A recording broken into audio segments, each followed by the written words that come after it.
Today I compiled 10 of my album reviews of the Rolling Stone 500 Greatest Albums of All Time. Today I listened to album 220, Crosby, Stills, Nash & Young's 1970 album Deja Vu. No prizes for guessing who the members of this band are.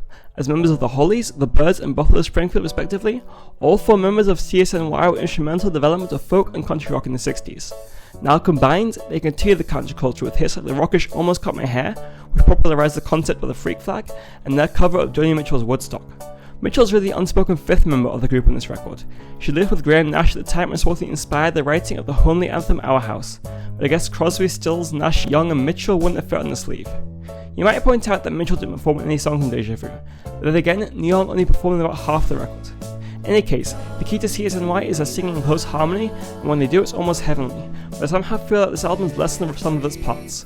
3.3 out of 5. Today I listened to album 219, Raekwon's 1985 album Only Built for Cuban Links.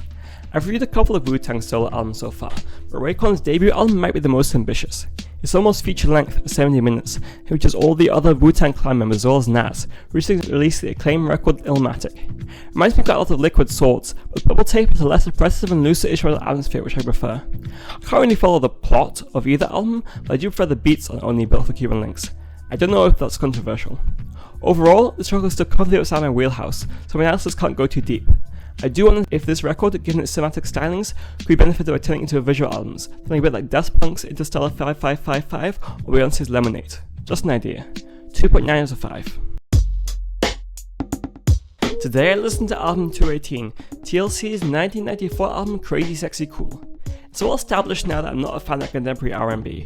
There's too much of a focus on vocal ability to the detriment of instrumental complexity, and I find the hip-hop influenced production to be cold and soulless. TLC's second album is an important exception. They set in a long line of girl groups, of course, making fun and exciting music, but TLC had the kind of creative control normally reserved for rock bands. It's a kind of girls' sleeper vibe to the records, like the prank phone call on Sexy Interlude or Red Light Special, which feels like 3 girls practicing seduction. But there's wisdom as well, like the socially conscious Waterfalls. Also features some nice funk guitar on Take Our Time, and I appreciate the musical variety on display. 3.5 out of 5. Today I listened to album 217, Oasis's 1994 album Definitely Maybe. 30 years after their debut, Oasis is still the biggest band in the world, if you're British at least. If you're American, you may faintly recognize Live Forever, otherwise What's the Story Morning Glory was a breakout across the pond. In Blighty, Oasis started a rock revolution, with a combination of 80s alternative and 60s classic rock dubbed Britpop. As for this record, I think it starts kind of weak, but really gets going on Live Forever. From then on, the record is superb. On Up in the Sky, you can hear Oasis replace the Stone Roses as Manchester's favourite indie band, and Dixie's Dinner reminds me of those parochial 60s tunes by the Kings. If you weren't there, it can be hard to explain why Oasis were quite so captivating. Just capture the zeitgeist, a time when the UK seemed on the up after decades of post-imperial decline. Perhaps it's nostalgia talking, but definitely maybe still triggers a feeling of optimism in me. 4 out of 5.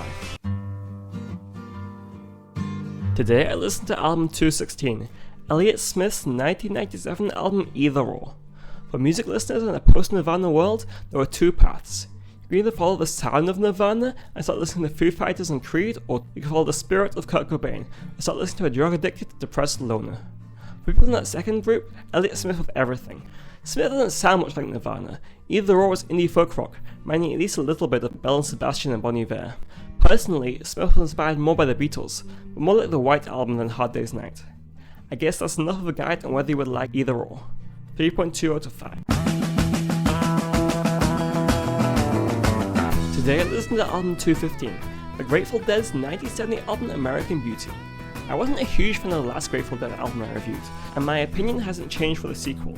In American Beauty, the Grateful Dead continued experimentation into country and folk rock.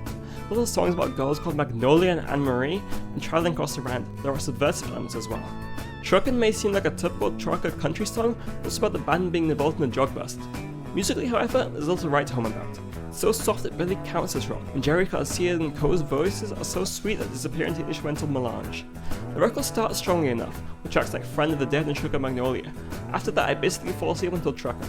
Not a dead head yet. 2.9 out of 5. Today I listened to album 214, Tom Petty's 1994 album Wildflowers. Tom Petty always had a timeless quality to him. His albums, whether the Heartbreakers or solo, never seemed tied down to the decade in which they were produced. In spite of that, the musical progression from 1989's Full Moon Fever to Wildflowers seemed pretty typical of rock music at the time. Full Moon Fever is undeniably pop, whereas Wildflowers sees Petty leaning into rootsier, possibly even alternative vibe. The production, courtesy of superstar producer Rick Rubin, is a lot more cohesive, and Petty's songwriting has matured? Let's be honest, this record is a little dull. I hear mastering this record, does it actually have hits? The title track is a sweet ditty. Honey Bee is notable for being a serious rocker, and I like the jangly To Find a Friend as well, but don't stand out amongst Petty's catalogue. 1 step forward, 2 steps back. 3.2 out of 5. Today I listened to album 213, Fiona Apple's 2012 album The Idler Wheel is wiser than the driver of the screw, and whipping cords will serve you more than the ropes will ever do. That was a mouthful. Fiona Apple's fourth album sounds completely homemade. Every instrumental, every whistle, clatter and squeak of an instrument is placed as meticulously as a clockmaker. And the instrumentals can sound highly unusual, like a broken music box or street organ, and you feel a little uneasy at times. That's compounded by Fiona Apple's singing style, which shakes and yelps across her large register. The lyrics also are not holding back. They're highly personal, brutally honest, and at times even beautiful. I respect this album, do I like it? Not sure. 2 out of 5. Today I listened to album 212, Nina Simone's 1966 album Wild is the Wind. Before listening to this record, I'm not sure if I'd ever listened to Nina Simone. I now see that was a grave mistake. See, Simone doesn't really have any hits, but there's plenty of it to explore. She was comfortable singing a variety of styles, from jazz to blues to soul, whereas the rock and roll edge of songs like Open It, I Love Your Loving Ways, and Break Down and Let It All Out. Even in the slower, quieter tracks, you can count on Simone's piano skills, a gentle, twinkling outro to closer Either Way I Lose. Simone was a classically trained pianist who was reportedly rejected from the Curtis Institute of Music for racism. On the subject of racism, Simone was a great activist of civil rights. The most famous track on this record, For Women, discusses the stereotyping of black women. This record stands as a testament to her greatness. 3.5 out of 5. Today I listened to album 211, Joy Division's 1979 album Unknown Pleasures. If Closer marked the start of the 80s, Unknown Pleasures is the capstone to the 70s. A decade that started with so much hope, collapsed into winters of discontent and Iranian hostages. Musically also, the much acclaimed punk movement was also petering out, with the Sex Pistols breaking up and the Clash becoming a reggae band. Unknown Pleasures includes both these trends. Musically, there's still some genuine punk, like Interzone, a little synth work as well. Thematically, Unknown Pleasures draws on feelings of alienation, mental illness and disaffection, captained by the baritone drone lead singer Ian Curtis. This will be the only album released during Curtis' lifetime. Hits like Disorder and New Dawn Phase are testaments to his tortured creativity. 3.5 out of 5. Join me soon for another album review. Like, share, comment and subscribe.